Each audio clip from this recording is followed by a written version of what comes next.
if you hit it, those numbers go up. And right now we're trying to get my face as that little yellow ball thing right there. Hackathon is actually a term used in the entrepreneurial and startup community, where groups of entrepreneurs and creatives come together and they pitch each other ideas to try to create a minimum viable product that could potentially become a real product. Part of it is to expose them to how our Big Ideas program, how that works and how the kids can get engaged in that.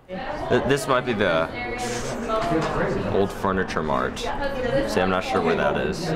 They gave us like this broad list of ideas like how to make Cedar Rapids more interesting for teens. And you know, it was like really broad. Like you could say, oh, maybe we should have increased shopping, maybe we should have more recreational activities, but us in a group settle on just like having teens come together. We're messing around with this idea of leading with projects and things the kids are interested in, and then having, as a teacher, building in the content to support that and to teach the standards, instead of saying, well, let's teach this set of math at this time, whether the student may or may not be ready for it.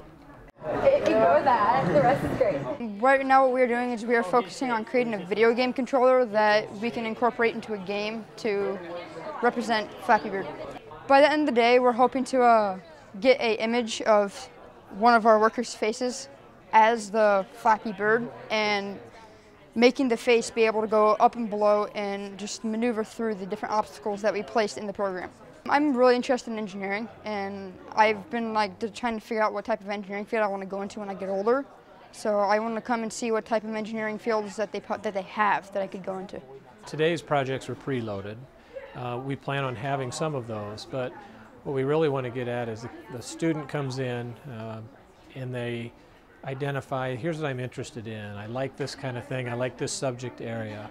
And then the teachers really work with them to help brainstorm potential projects in the community or that would benefit somebody else and link that in.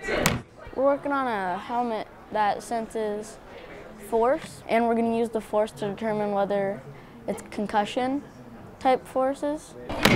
If the force is large enough to create a concussion, and it senses it with red lights, so that if somebody's riding a bike and then they fall and hit their head, then they can look up and see if the light flashed. So that way they know whether or not they should go to the hospital.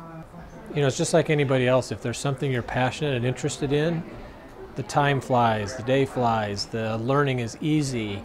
It's easy to stay engaged and excited, and so I think you're seeing that today.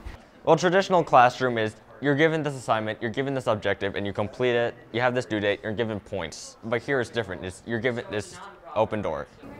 It's more friendly because everybody is working together to help each other. It's a lot more active and you get a lot more hands-on experience than you would in a classroom. It's, I would say, a lot fun.